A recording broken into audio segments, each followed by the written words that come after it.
우리가 인생을 살아가다가 보면은 전혀 예기치 못하게 고난이나 시련을 만날 때가 있습니다.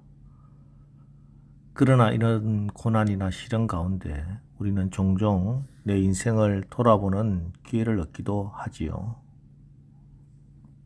만군의 하나님 여호와께서 함께 계시니 다윗이 점점 강성하여 가니라 하는 말씀대로 통일 이스라엘의 왕이 된 다윗은 모든 전쟁마다 하나님께 여쭙고 무릎 꿇어서 승리의 승리를 이어갑니다. 모든 것이 다 만사 형통한 것 같았습니다. 그런데 이 다윗도 뜻하지 않게 당하게 된 사건을 통해 다시 한번 자기를 되돌아보게 됩니다. 우리는 이미 13장을 통해서 다윗이 하나님의 언약궤를 다윗성으로 옮기려 했음을 알고 있습니다. 그런데 그 옮기는 과정에서 전혀 예상치 못한 대형 사고가 발생합니다. 하나님의 궤를 옮기는 과정에서 소들이 날뛰면서 하나님의 궤가 떨어지는 것을 막으려고 우사가 궤를 붙잡다가 하나님이 진노하셔서 우사가 죽는 사고가 발생한 것이지요. 하나님을 기쁘시게 하는 일이라고 생각해서 시작했는데 하나님의 진노로 말미암아 사람이 죽는 사건을 경험하면서 다윗이 얼마나 당황했겠습니까?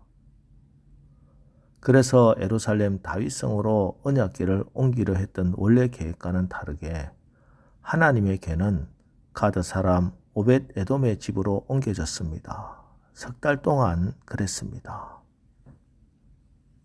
그런데 이때 이 석 달 동안 다윗은 그냥 있지 않았습니다. 찬찬히 뒤를 돌아보고 복기를 해보았습니다.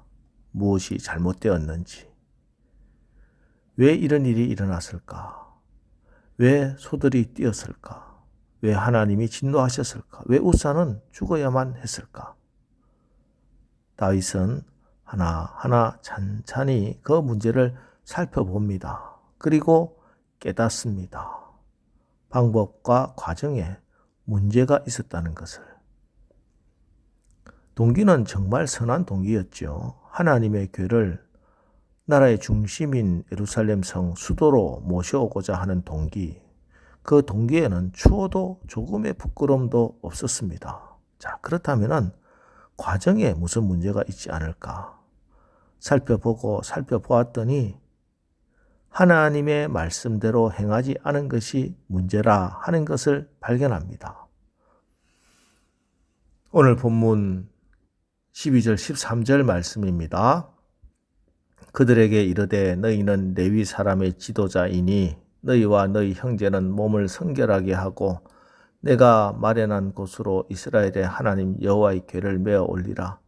전에는 너희가 매지 아니하였으므로 우리 하나님 여호와께서 우리를 찢으셨으니 이는 우리가 규례대로 그에게 구하지 아니하였음이라 하니.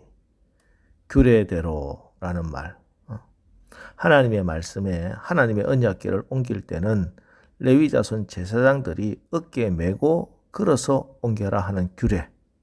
이 규례대로 행하지 아니하고 말씀대로 행하지 아니하고 자기 보기에 좋을 대로 하나님의 궤를 새 수레에다 싣고 소가 끌게 해서 옮겼던 것. 이것이 문제였다는 사실을 깨달았습니다. 그리고 또 하나의 문제를 발견하는데 그건 14절입니다. 이에 제사장들과 레위 사람들이 이스라엘 하나님 여호와의 궤를 메고 올라가려 하여 몸을 성결하게 하고 몸을 성결하게 하지 못했던 것, 이것이 그 이전의 문제였습니다.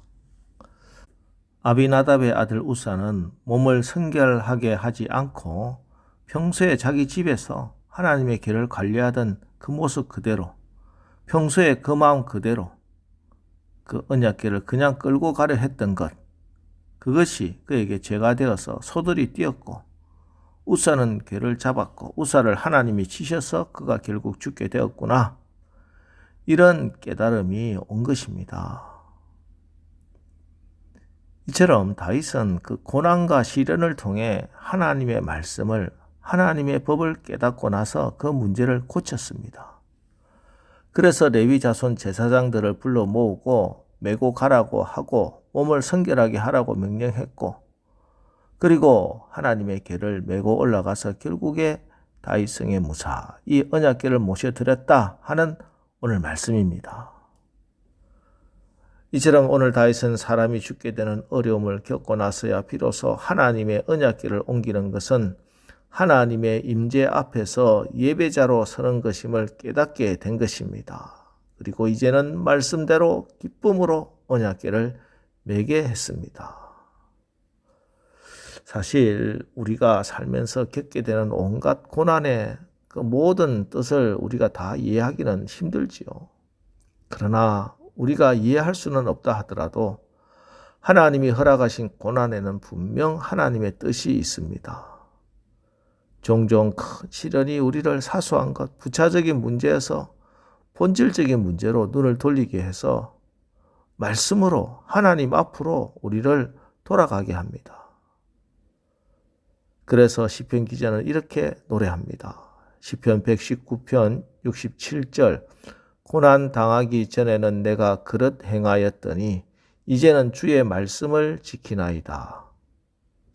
71절 고난 당한 것이 내게 유익이라 이로 말미암아 내가 주의 율례들을 배우게 되었나이다. 고난을 당하기 전에는, 고난을 받기 전에는 그릇된 길인지도 모르고 행했다는 겁니다. 그런데 고난을 지나면서, 고난을 통과하면서 내가 지금 걷고 있는 길이 그릇된 것임을 깨닫게 되었다는 말씀입니다. 물론 고난 자체는 축복이 아니지요. 생명에 반대되는 것입니다. 생명은 본질적으로 풍성함과 행복과 평안인데 고난은 이에 반하는 것으로 결핍과 불행과 불안입니다. 그러나 이처럼 고난을 통해 행복을 빼앗기는 경험을 통해서 지금 내가 행하는 일과 서 있는 곳이 잘못되었다는 것을 깊이 인식하게 되었다는 것입니다. 우리가 먹지 않아야 할 음식을 먹었을 때 복통이 일어나지요. 마찬가지로 하지 말아야 할 일을 했을 때는 마음의 불안과 그로 인한 보응이 뒤따름으로 고난이 옵니다. 그리고 상한 음식을 먹음으로 복통을 일으킨 사람이 상한 음식이 나쁘다 하는 것을 깨닫고 그것을 피하는 차원에서 그치는 것이 아니라 신선한 음식이 주는 효율성도 깨닫고 그런 음식을 열심히 찾아 취하는 방향으로 나가는 것입니다. 우리 인생에 있는 고난도 이런 과정을 통해서 하나님의 말씀으로 결국 우리의 생명을 살릴 뿐 아니라 건강하게 그렇게 인도를 하십니다. 그래서 우리가 어떤 고난을 만나더라도 너무 실망하지 말아야 합니다. 많은 실패하는 사람들은 고난 앞에서 실망하기로 결정합니다.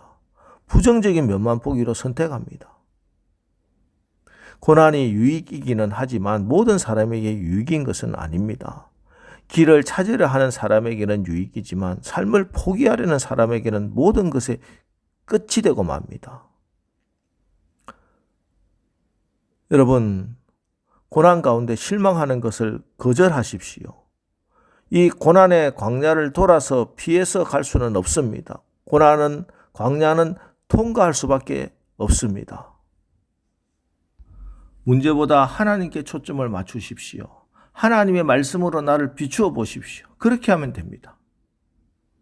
그리고 하나님께서 나와 함께 하심을 기억하십시오. 우리 아버지 되신 하나님은 우리가 광야길을 걸어갈 때 능력을 주실 뿐만 아니라 우리와 함께 하시겠다 약속하셨습니다. 우리는 삶의 광야길을 결코 혼자 통과하는 게 아니에요. 결코 삶의 어려운 순간을 혼자 걷는 게 아닙니다. 하나님께서 임마누엘로 우리와 함께 하시겠다 약속하셨습니다. 그렇습니다. 우리와 함께 하시는 하나님으로 인해 고난 당하는 것도 유익이요. 고통 가운데서도 하나님이 새로운 길로 인도하십니다. 오늘도 하나님이 말씀의 구름 기둥으로 성령의 불 기둥으로 여러분과 함께 하십니다. 그러니 오늘 하루 혹 고난 가운데 있더라도 은혜로 말씀을 받고 성령의 임재를 경험하면서 하늘 가는 생명의 길을 찬양하며 감사하며 걸어가는 저와 여러분 되기를 주님의 이름으로 축원합니다. 기도하겠습니다. 하나님, 광야 같은 인생길을 걸어갈 때 고난이 있습니다. 우리가 고난 당하는 가운데서도 하나님의 크신 은혜를 누리는 참으로 복된 자들 되게 하옵소서.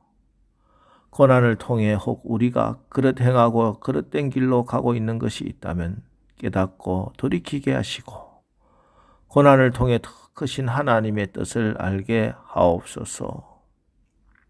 하나님, 우리가 고난 가운데서라도 하나님께서 이 광야에 우리를 고아와 같이 버려두지 않으시고 인도하시고 계심을 분명히 믿습니다. 하나님께서 우리의 마음속에 계시고 우리 가정에 함께 하시고 우리의 생업의 현장에 친히 역사하실 것을 믿습니다. 오늘도 임마누엘 하나님으로 인해 세임을 얻고 성령의 인도함을 받아 승리하게 하옵소서. 예수님의 이름으로 기도합니다. 아멘. 자, 이제 주여, 우리가 고난과 시련 때문에 무너지지 않고 오히려 하나님의 축복의 길로 나가게 하옵소서.